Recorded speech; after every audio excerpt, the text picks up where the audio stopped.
जय हिंद साथियों, आज हम पढ़ेंगे ब्लड सर्कुलेटरी सिस्टम, रक्त परिसंचरण तंत्र। इसका पार्ट 2 पढ़ेंगे हम। पहले पार्ट में हमने ब्लड कॉर्पल्स और हार्ट के बारे में पढ़ लिया है। इसमें हम कंपोजिशन ऑफ ब्लड के बारे में पढ़ेंगे। आगे देखते हैं composition of blood. Basically blood में क्या क्या होता है। एक तो प्लाज्मा पाया जाता है करीब 60% तक, और ब्लड सेल्स या ब्लड कॉर्पल्स पाए जाते हैं 40% तक।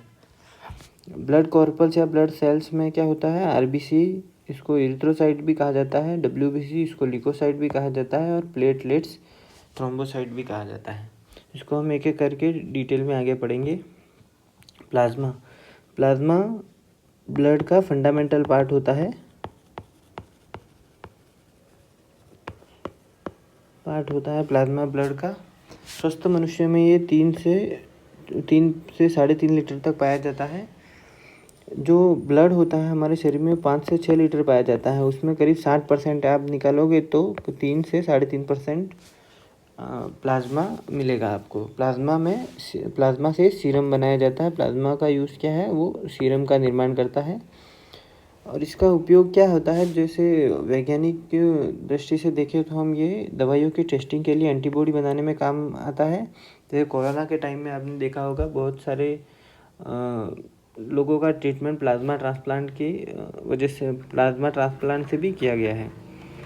और जो ये उसका दूसरा उपयोग है सांप का जहर तोड़ने में। ये सांप जो होता है उसका जहर को तोड़ने में भी उपयोग में लिया जाता है। आगे बढ़ते हैं। प्लाज्मा, ये प्लाज्मा के क्लासिफिकेशन है, इसमें क्या क्या पाया जाता है।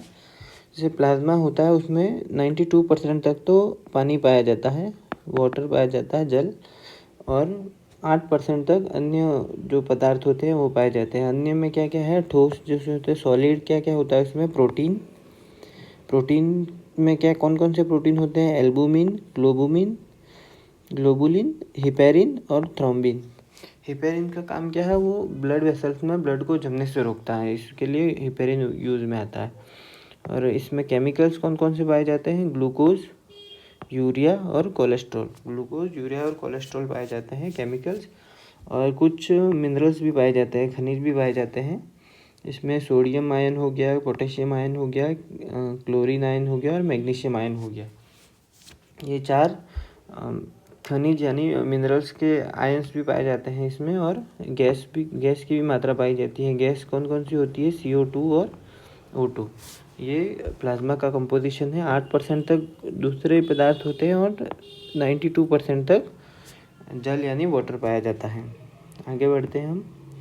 आगे है आरबीसी, लाल रक्त कणिका है। लाल रक्त कणिकाओं को वैज्ञानिक नाम क्या है, इरिथ्रोसाइट। वैज्ञानिक भाषा में इसको इरिथ्रोसाइट कहा जाता है। इसकी संख्या सामान्य पुरुष में 50 लाख क्यूबिक मिलीलीटर होती है। मतलब सेल्स में एक बॉक्स, जैसे ये एक क्यूबिक बॉक्स है, इसमें इसकी संख्या 1 यूनिट का, इसमें इसकी संख्या कितनी होती है, 50 लाख तक। उसी प्रकार महिलाओं में ये संख्या 1 क्यूबिक लीटर में 45 लाख तक होती है। प्रारंभिक स्तर पर आरबीसी में केंद्रक नहीं पाया जाता। जब शुरू में आरबीसी का निर्माण होता है, जो भ्रूण में जो होता है वो यकृत में होता है, और जो जन्म के बाद वो अस्थिमज्जास्थि होना शुरू हो जाता है। जब इस आरबीसी का निर्माण शुरू होता है, शुरू में तो उसमें केंद्रक पाया जाता है, उसमें न्यूक्लियस होता है। परंतु जैसे जैसे वो बड़ा होता जाता है और वयस्क अवस्था या फिर परिपक्व अवस्था में आता है, तो उसमें केंद्रक नहीं पाया जाता, वो केंद्रक गायब हो जाता है। उसी प्रकार पादपों में, चालनी नलिकाओं में भी केंद्रक नहीं पाया जाता है। ये एक इम्पोर्टेंट फैक्ट है। आगे बढ़ते हैं हम। आरबीसी, लाल रक्त कणिकाएं। आरबीसी के कमी और अधिकता से किस प्रकार से हमारे शरीर को प्रभावित करती है, ये हम देखेंगे। अगर आरबीसी की संख्या सामान्य से कम हो जाए तो वो एनीमिया जैसे रोग हो जाता है शरीर में। अगर सामान्य से कम हो जाने पर आरबीसी की संख्या घट जाए तो शरीर में कौन सा रोग होता है, एनीमिया। और सामान्य से अधिक होने पर पॉलीसाइथेमिया नामक बीमारी हो जाती है शरीर में, जब आरबीसी संख्या ज़रूरत से ज़्यादा हो जाती है शरीर में। आरबीसी का मुख्य कार्य हीमोग्लोबिन के साथ जुड़कर शरीर में ऑक्सीजन का परिवहन करवाना है। आरबीसी का कार्य क्या है? हीमोग्लोबिन के साथ जुड़कर शरीर में ऑक्सीजन का परिवहन करवाना। वो हीमोग्लोबिन के साथ 4 ऑक्सीजन के अणु जुड़ते हैं इस प्रकार से, और ये हीमोग्लोबिन का निर्माण करता है और पूरे शरीर में ऑक्सीजन को फ्लो कराता है। आगे बढ़ते हैं हम। लामा और ऊँट। क्या आरबीसी जो होता है, लामा और ऊँट के जो लाल रक्त कणिकाएं होती है उसमें न्यूक्लियस यानी केंद्रक पाया जाता है। ये भी एक फैक्ट है। आगे देखते हैं आरबीसी का जीवन काल कितना होता है? 120 दिन तक रहता है। आरबीसी का जीवन 120 दिन जब पूरे हो जाते हैं तो वो स्प्लीन में जाके नष्ट हो जाती है। इसलिए स्प्लीन यानी प्लीहा में जाकर नष्ट हो जाती है। हम इसको आगे देखेंगे। उद्भव, यकृत, भ्रूणकाल। जो भ्रूणकाल होता है मतलब जब माँ के गर्भ में होता है बच्चा, तब उसका निर्माण, आरबीसी का निर्माण यकृत में होता है। और जब बच्चा परिपक्व या फिर मतलब बाहर आ जाए, जन्म के बाद इसका जो निर्माण होता है वो लाल अस्थि मज्जा में यानी रेड बोन मेरो में स्टार्ट हो जाता है। ये इसके बाद इसका निर्माण रेड बोन मेरो में होता है। और जब ये जन्म के बाद जब इसका निर्माण होता है, शुरू में इसमें केंद्रक पाया जाता है, पर जैसे जैसे वो वयस्क अवस्था में आता है तो केंद्रक नष्ट हो जाता है, केंद्रक उसमें गायब हो जाता है, नहीं होता है। ये जो 120 दिन पूरा हो जाने के बाद ये जो इसकी नष्ट होकर किस में चली जाती है? प्लीहा में। इसको आरबीसी का कब्रिस्तान किसको कहा जाता है? प्लीहा को क्या कहा जाता है? आरबीसी का कब्रिस्तान, graveyard of RBC.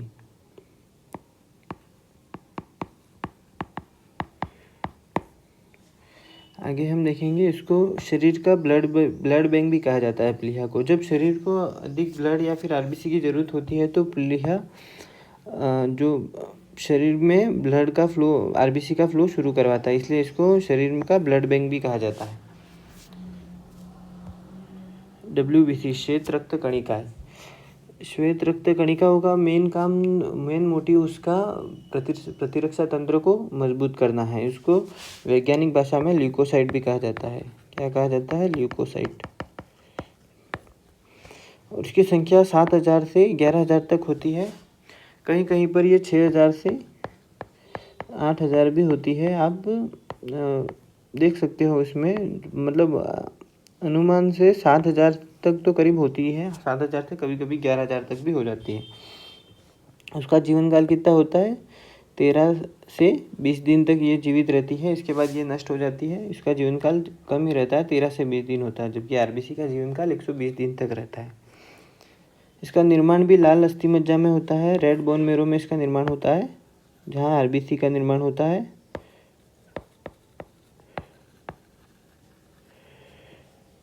Red bone marrow में इसका निर्माण होता है।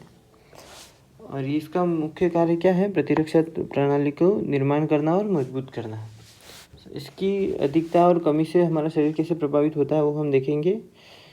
ये जो WBC श्वेत रक्त कणिकाएं हैं, अगर उनकी संख्या सामान्य से कम हो जाए, जैसे किसी भी संख्या का कम होता है, तो कोई भी संख्या किसी में कम होती है तो हम उसके लिए ज़्यादातर पेनिया शब्द का यूज़ करते हैं। तो ये सामान्य से कम होने पर कौन सी बीमारी होती है, कौन सी अवस्था होती है? ल्यूकोपेनिया, जो एड्स का कारण बनती है। ल्यूकोपेनिया की संख्या कम होने पर प्रतिरक्षा तंत्र कमज़ोर हो जाएगा और जिससे एड्स का कारण बनता है और एड्स जैसी बीमारी होने की संभावना रहती है। अगर WBC की संख्या अधिक हो जाए, संख्या बढ़ जाए अगर WBC की, तो ल्यूकेमिया नामक जैसी बीमारियाँ होती है। WBC की संख्या अगर ज़्यादा हो जाए तो ल्यूकेमिया यानी ब्लड कैंसर जैसी बीमारियाँ पैदा हो जाती है। ब्लड कैंसर किससे होता है? ल्यूकोमिया से। ये जो एड्स होता है, एड्स किसको बेसिकली अटैक करता है? T4 हेल्पर सेल को, जो हम इसको आगे पढ़ेंगे। आगे बढ़ते हैं अब हम। ये WBC का क्लासिफिकेशन दिया हुआ है, इसमें WBC में क्या क्या पाया जाता है इसको हम देखेंगे।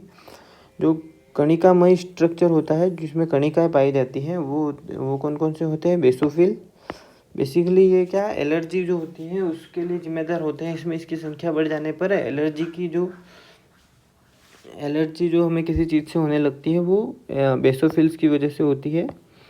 और एसिडोफिल या इसोनियोफिल भी कहा जाता है, जो संक्रमण से लड़ने के किसी प्रकार से कि बीमारी से हम संक्रमित हैं तो उससे लड़ने की में सहायता करता है। कौन? इसोनियोफिल।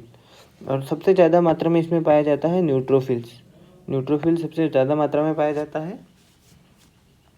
आगे हम देखेंगे कणिका विहीन स्ट्रक्चर, जिसमें कणिकाएँ नहीं होती है, वो स्ट्रक्चर इसमें कौन कौन से पाए जाते हैं। इसमें एक है मोनोसाइट्स और दूसरा है लिम्फोसाइट। मोनोसाइट 3% तक होता है और लिम्फोसाइट होता है। ये मोनोसाइट का भी काम क्या है? जो रोग होते हैं उनके खिलाफ लड़ना या प्रतिरक्षा तंत्र को मजबूती देना। और जो लिम्फोसाइट होते हैं उसमें दो अलग अलग टाइप होते हैं लिम्फोसाइट के, बी लिम्फोसाइट और टी लिम्फोसाइट। बी लिम्फोसाइट क्या करता है? ये एंटीबॉडी निर्माण करता है, एंटीबॉडी निर्माण का कार्य करता है। और जो ये टी लिम्फोसाइट्स है वो कौन कौन से क्या क्या काम करते हैं, जैसे T8 और T4। T8 साइटोटॉक्सिक होता है, ये भी जो बीमारी होता है उसके खिलाफ लड़ने में काम करता है ये। और जो T हेल्पर सेल है वो प्रतिरक्षा तंत्र को हेल्प करता है, परंतु जब एड्स जैसी बीमारी हो जाती है तो T4 सेल की संख्या घट जाती है, जिससे इसको सबसे पहले किसको अटैक करती है? T4 सेल को अटैक करती है। एड्स का जो वायरस है वो इसको अटैक करता है, HIV वायरस। आगे बढ़ते हैं हम। प्लेटलेट्स यानी बिम्बाणु, इसका काम क्या है? इसको वैज्ञानिक भाषा में इसको थ्रोम्बोसाइट्स कहा जाता है। इसका वैज्ञानिक नाम क्या है? थ्रोम्बोसाइट। ये थक्का बनाने वाली संरचना होती है। एक थक्का कैसे बनाती है? जैसे कहीं पे कट जाए और कुछ भी होता है तो वो ऐसे नेट लाइक स्ट्रक्चर बना देती है, जिससे ब्लड बाहर नहीं आ पाता है। इसमें पुरुषों और महिलाओं में संख्या बराबर होती है। इसमें जो पुरुष और महिलाएं हैं उनमें संख्याएं बराबर होती है। जो कितनी होती है? 1.5 लाख से 4.30 या 4.5 लाख तक ये संख्या पाई जाती है 1 मिलीमीटर क्यूब ब्लड में। कितना? 1 मिलीमीटर क्यूब ब्लड में। इसमें क्या है? जो वो मैंने पहले बताया, जैसे एक बॉक्स है, जैसे ये 1 यूनिट का बॉक्स है, उसमें कितनी वो प्लेटलेट्स पाई जाएंगी? 1.5 से 4.5 तक। और ये किसका काम करता है? रक्त का थक्का बनाने का काम होता है। मेन काम प्लेटलेट्स का यही है, जो ही जहाँ कहीं भी कट जाए और कहीं से भी रक्त का बहाव हो रहा हो तो उसको रोक कर वह नेट लाइक स्ट्रक्चर बनाना इसमें। और इसका जीवन काल कितना होता है? 7 से 10 दिन होता है। ये इसका जीवन काल WBC और RBC से भी कम होता है। और इसका भी निर्माण लाल अस्थि मज्जा, रेड बोन मेरो में ही होता है। बोन मेरो जैसे ये एक हड्डी का जो आकार है, उसके ये बीच वाला जो भाग है, इसमें बेसिकली बोन मेरो होता है। इसको रेड बोन मेरो कहा जाता है और बीच में येलो बोन मेरो भी पाई जाती है। इसकी कमी और अधिकता से प्रभावित शरीर कैसे प्रभावित होता है वो देखेंगे। सामान्य से कम, अगर प्लेटलेट्स की संख्या सामान्य से कम है तो उसको थ्रोम्बोपेनिया कहा जाता है। क्या कहा जाता है? थ्रोम्बोपेनिया। और अगर थ्रोम्बोपेनिया जिसमें एक बीमारी होती है डेंगू, अगर संख्या ज़्यादा कम हो जाती है तो ब्लड का फ्लो रुक नहीं पाता है, जिसको हम डेंगू जैसी बीमारी कहते हैं। और सारे शरीर में जो आंतरिक अंग है हमारे, उसमें ब्लड फ्लो करने लग जाएगा, सीधा शरीर में फ्लो करने लग जाएगा। ये होता है डेंगू रोग। किसके कारण होता है? थ्रोम्बोपेनिया। इसमें अगर प्लेटलेट्स की संख्या कम हो जाए, और प्लेटलेट्स की संख्या अधिक होने पर थ्रोम्बोसाइट्स बनते हैं। प्लेटलेट्स की संख्या जो अगर अधिक हो जाती है तो थ्रोम्बोसाइटोसिस कहा जाता है। उसको क्या कहा जाता है? थ्रोम्बोसाइटोसिस कहा जाता है। आगे देखेंगे हम डेंगू रोग। एक वायरस जनित रोग है, बीमाणुओं की संख्या कम हो जाती है। इसमें बीमाणुओं की संख्या कम हो जाने से होता है, इसमें शरीर के आंतरिक रक्त का स्राव शुरू हो जाता है। जैसा मैंने बताया, पूरे शरीर के जो आंतरिक अंग होते हैं उसमें सीधा ब्लड फ्लो करना शुरू हो जाता है, क्योंकि उसमें किसी प्रकार का वो थक्का बनना बंद हो जाता है, जिसे डेंगी हेमरेजिक फीवर कहा जाता है। क्या कहा जाता है? Dinghy haemorrhagic fever. आगे हम पढ़ेंगे रक्त समूह, ब्लड ग्रुप्स। सबसे पहले ब्लड ग्रुप्स की खोज किसने की थी? कार्ल लैंडस्टीनर ने। कब की थी? 1901 में। उसने सिर्फ 3 ही ब्लड ग्रुप को खोजा था, ए, बी और ओ। इसको आगे बढ़ाया डिकास्टे और स्टली ने। डिकास्टे और स्टली ने एक नया ब्लड ग्रुप खोजा जिसको ए बी के नाम से जानते हैं। तो आज हमारे मतलब वर्तमान में 4 ब्लड ग्रुप पाए जाते हैं, ए बी और ओ। इसको हम आगे भी पढ़ेंगे डिटेल से। रक्त समूह का निर्धारण एंटीजन करते हैं। जो रक्त समूह ब्लड ग्रुप है इसका निर्धारण कौन करता है? एंटीजन। एंटीजन क्या होते हैं? एंटीजन को एक ग्लूटिनोजन भी कहा जाता है। क्या कहा जाता है? एक ग्लूटिनोजन। और एंटीजन ग्लाइकोप्रोटीन के बने हुए होते हैं। किसके बने हुए होते हैं? ग्लाइकोप्रोटीन के बने हुए होते हैं क्या? एंटीजन। ये आरबीसी की झिल्ली पर पाए जाते हैं। जो आरबीसी होती है उसकी झिल्ली होती है उस पर पाए जाते हैं क्या? एंटीजन्स। एंटीजन्स बेसिकली 2 प्रकार के होते हैं, ए और बी। ओ टाइप का कोई एंटीजन नहीं होता है, ये याद रखना आप। ये ओ टाइप का कोई एंटीजन नहीं होता है। एंटीजन शरीर में एंटीबॉडीज़ का निर्माण करवाते हैं। एंटीजन होते हैं वो शरीर में एंटीबॉडीज़ का निर्माण करवाते हैं। क्या करवाते हैं? एंटीबॉडीज़ का निर्माण, जो हमारे प्रतिरक्षा तंत्र को मजबूती देते हैं। आगे देखेंगे हम एंटीबॉडीज़ को भी ए ग्लूटिनिन भी कहा जाता है। क्या कहा जाता है? ए ग्लूटिनिन। इसमें प्लाज्मा अथवा सीरम में पाया जाता है। कहाँ पाया जाता है? एंटीबॉडीज़ कहाँ पाई जाती है? प्लाज्मा और सीरम में। निर्माण कहाँ होता है इसका?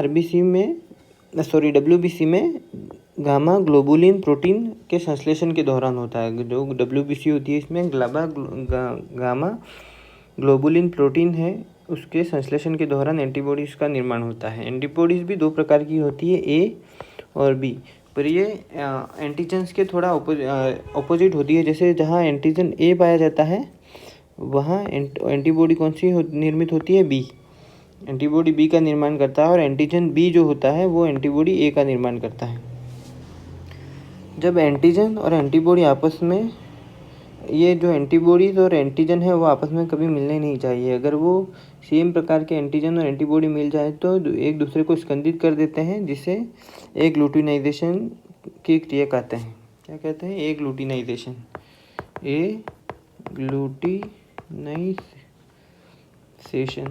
एग्लूटिनाइजेशन। ठीक है, आगे बढ़ते हैं हम। रक्त समूह ब्लड ग्रुप्स। अब मैंने बताया जैसे कि 4 ब्लड ग्रुप्स पाए जाते हैं, ए बी और ओ। एंटीजन ए से कौन से ब्लड ग्रुप का निर्माण होता है? ए। और एंटीजन बी जो से एक ब्लड ग्रुप होता है उसमें एंटीजन कौन सा पाया जाता है? ए। और बी ब्लड ग्रुप में एंटीजन कौन सा पाया जाता है? बी। और ए बी ब्लड ग्रुप जो होता है उसमें एंटीजन पाया जाता है ए बी। परंतु ये जो ओ ब्लड ग्रुप है उसमें किसी प्रकार का एंटीजन नहीं पाया जाता है। ओ जो ब्लड ग्रुप है उसमें एंटीजन नहीं होता है। उसी प्रकार से जो विश्व में सबसे ज़्यादा कौन से प्रकार का ब्लड पाया जाता है? बी। जो बी है, बी ब्लड ग्रुप है वो विश्व में सबसे ज़्यादा पाया जाता है 35% लोगों में। और इसके बाद ओ ब्लड ग्रुप पाया जाता है और सबसे कम पाया जाता है ए बी।